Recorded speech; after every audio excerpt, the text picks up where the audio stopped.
Yes, good evening everyone. So right now in this session we are going to discuss about the topic of Fleming's left hand rule. Okay, Fleming's left hand rule యొక్క application, దాని యొక్క meaning, అలాగే ఆ Fleming's left hand రూల్లో use చేసే యొక్క fingers, వాటి యొక్క notation, వాటి యొక్క యూజ్ ఇప్పుడు మనం ఈ సెషన్లో కంప్లీట్ చేద్దాం.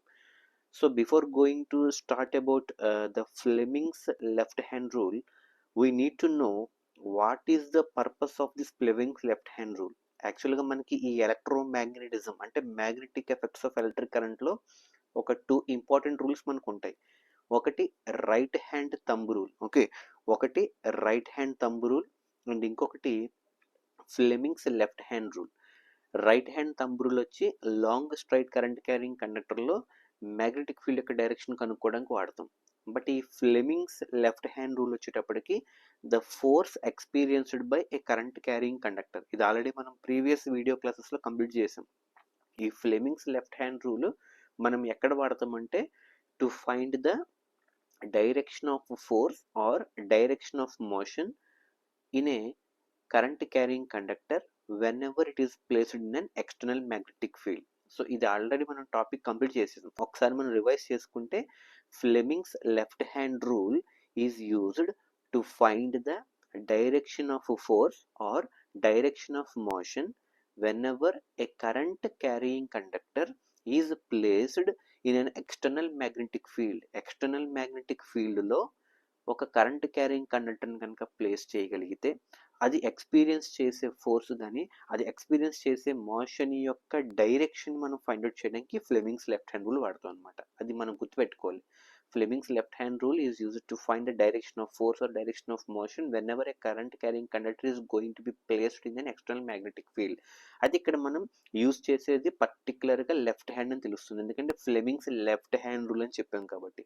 సో ఫస్ట్ మనం లెఫ్ట్ హ్యాండ్ సెలెక్ట్ చేసుకున్నాం. సో ఇక్కడ వాచ్ అది ఉంది కాబట్టి ఖచ్చితంగా లెఫ్ట్ హ్యాండ్ అవుతుంది. ఓకే, సో ఈ లెఫ్ట్ హ్యాండ్ సెలెక్ట్ చేసుకుని మీరు 3 ఫింగర్స్ తీసుకోవాలి. We have to stretch the 3 important fingers of left hand.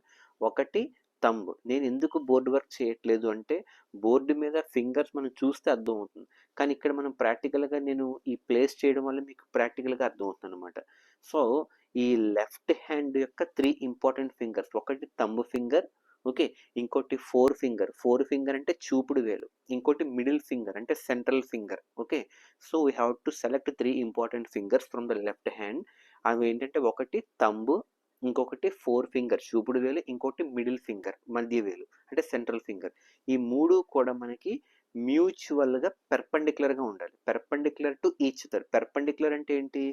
ఒక ఫింగర్కి మరొక ఫింగర్కి మధ్య యాంగిల్ 90 degrees ఉండేటట్టుగా మనం స్ట్రెచ్ చేయాలి. ఓకే, స్ట్రెచ్చింగ్ అంటే మనం సాక తీసుకుని అరేంజ్ చేయాలి. First of all we going to select the left hand and 3 important fingers we are going to take.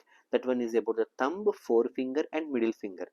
And we have to stretch the fingers such that the angle between the 2 fingers అంటే for example ఇలా stretch చేస్తుంది. ఒకసారి మీరు observe చేస్తే మనకి ఇలా కనబడుతుంది. మీరు అబ్జర్వ్ చేయండి, అవునా కదా? అంటే మీరు జాగ్రత్తగా అబ్జర్వ్ చేస్తే ఈ సెంట్రల్ ఫింగర్, అవునా కదా, ఈ సెంట్రల్ ఫింగర్ అన్నది ఈ డైరెక్షన్ ఫోర్ ఫింగర్కి మధ్య 90 degrees ఉంటుంది అనమాట. అలాగే ఈ పైన థంబ్ ఫింగర్కి అటువైపు వచ్చినటువంటి ఫోర్ ఫింగర్కి మధ్య 90 degrees ఉండాలన్నమాట. అంటే ఇలాగనమాట. ఇది థంబ్ అయితే ఇది ఫోర్ ఫింగర్, ఈ థంబ్కి ఫోర్ ఫింగర్కి మధ్య 90 degrees ఉండాలి. అలాగే ఇలా రొటేట్ చేస్తే మీరు అబ్జర్వ్ చేయండి, ఇది ఫోర్ ఫింగర్, ఇదేమో మిడిల్ ఫింగర్, మళ్ళీ వీటి మధ్య 90 degrees. అంటే మనం ఫైనల్గా ఇలా చూపిస్తాం అనమాట. ఓకే, సో మీరు జాగ్రత్తగా అబ్జర్వ్ చేయండి. 3D పాయింట్ ఆఫ్ వ్యూలో చూపిస్తే మనకి ఈ ఫస్ట్ ఈ రెండు సెలెక్ట్ చేసుకుని అనుకోండి, ఇది థంబ్, ఇది ఫోర్ ఫింగర్. అలాగే మళ్ళీ ఈ రెండు మనం సెలెక్ట్ చేసుకోగలిగితే ఇది ఫోర్ ఫింగర్, ఇది మిడిల్ ఫింగర్. అంటే such that the angle between these fingers should be perpendicular to each other. I mean that the angle should be 90 degrees between these 3 fingers వచ్చేటట్టుగా మనం స్ట్రెచ్ చేస్తాం. ఇలా స్ట్రెచ్ చేసినప్పుడు ఈ 3 ఫింగర్స్ ఒక్కొక్క finger ఏం రిప్రజెంట్ చేస్తుంది అంటే మీరు అబ్జర్వ్ చేసే స్టేట్మెంట్ ఏం చెప్పాం? కరెంట్ క్యారీయింగ్ కండక్టర్ అని చెప్తున్నాం. అంటే మామూలు కండక్టర్ కాదు, ఆ కండక్టర్కి మనం ఏం పాస్ చేస్తున్నాం? కరెంట్ పాస్ చేస్తున్నాం. ఆ కరెంట్ క్యారీయింగ్ కండక్టర్ని తీసుకొచ్చి మళ్ళీ ఎందులో పెడుతున్నాం? ఎక్స్టర్నల్ మ్యాగ్నెటిక్ ఫీల్డ్లో పెడుతుంది. అంటే దీన్ని బట్టి ఒకటి కరెంట్ రిప్రజెంట్ చేసే ఫింగర్ ఒకటి ఉండాలి, ఇంకోటి ఎక్స్టర్నల్ మ్యాగ్నెటిక్ ఫీల్డ్ రిప్రజెంట్ చేసే ఫింగర్ ఉండాలి, ఈ రెండిటి వల్ల అది ఏమవుతుంది, డైరెక్షన్ ఆఫ్ ఫోర్స్ ఇలా డైరెక్షన్ ఆఫ్ మోషన్ గురి అవుతుంది. అంటే ఆ డైరెక్షన్ ఆఫ్ ఫోర్స్కి డైరెక్షన్ ఆఫ్ మోషన్కి సంబంధించి మరొక ఫింగర్ ఉండాలన్నమాట. ఈ 3 ఫింగర్స్ ఇప్పుడు మనం ఏ ఫింగర్ ఎలా రిప్రజెంట్ చేస్తాం, ఒకసారి మీరు అరేంజ్మెంట్స్ చూస్తే ఇలా ఇలా చేస్తాం, అవునా కదా. అంటే ఇది 4 ఫింగర్, ఇది మిడిల్ ఫింగర్, అండ్ అలాగే ఈ రెండు తీసుకుంటే థంబ్ ఫింగర్ అండ్ 4 ఫింగర్. ఇప్పుడు ఫస్ట్ ఇలా అరేంజ్ చేసినప్పుడు stretch the 3 fingers of left hand.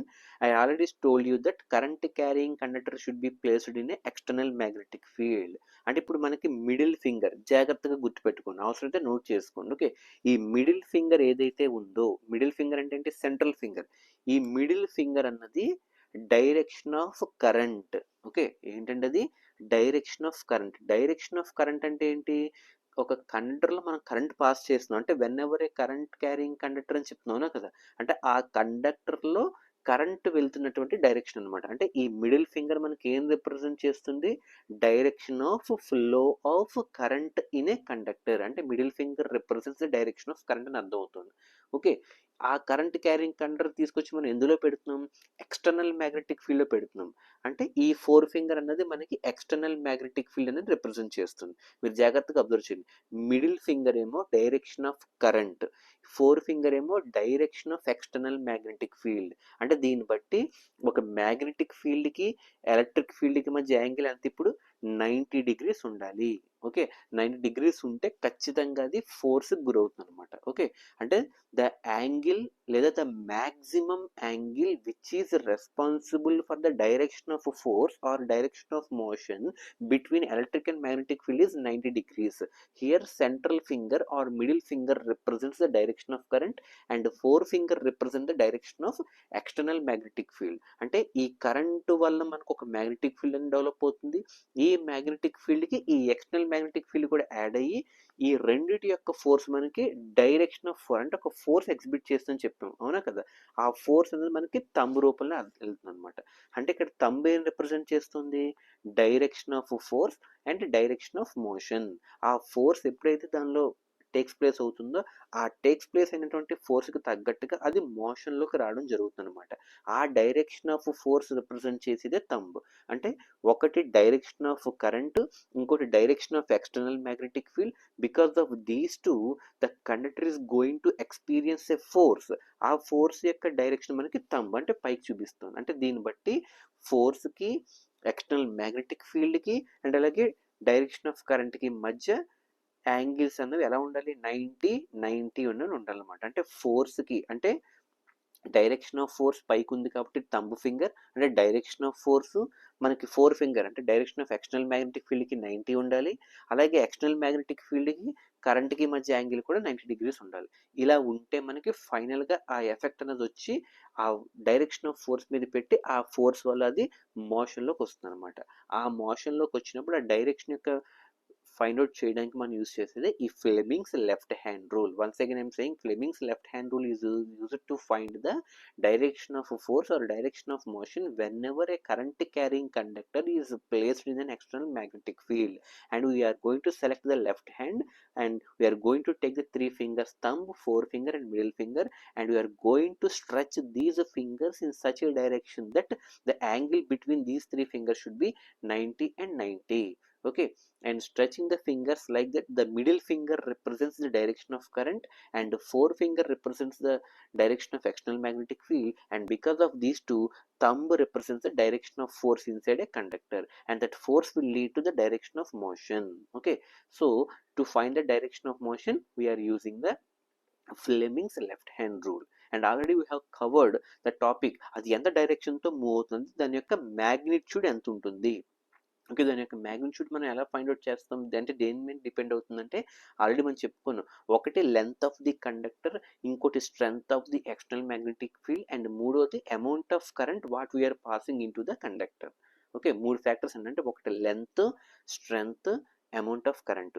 3 fingers, 4 finger, middle finger, thumb finger. middle finger represents direction of current and forefinger represents direction of external magnetic field. Because of these two, the conductor is going to experience a force. That direction of force is represented by the thumb finger. Okay, this is about the Fleming's left hand rule. Okay, so that we have completed a right hand thumb rule, Fleming's left hand rule, and force experienced by current carrying conductor, magnetic field produced in a long straight current carrying conductor, magnetic field produced in a circular coil, and magnetic field produced inside a solenoid. And how can we improve the magnetic field? On what factors does the magnitude of direction of force depends upon. ఇవన్నీ కూడా మనం complete చేసేసుకున్నాం.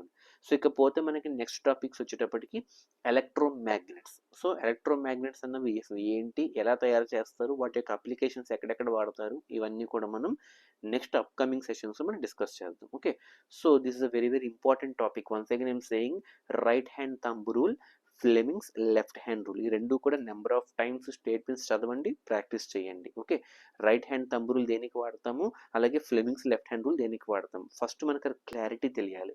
Okay, ఒక్కసారి ఏమైనా doubt ఉంటే recollect చేసుకోండి. Right hand thumb rule అనేది long straight current carrying కండక్టర్కి వాడతాము.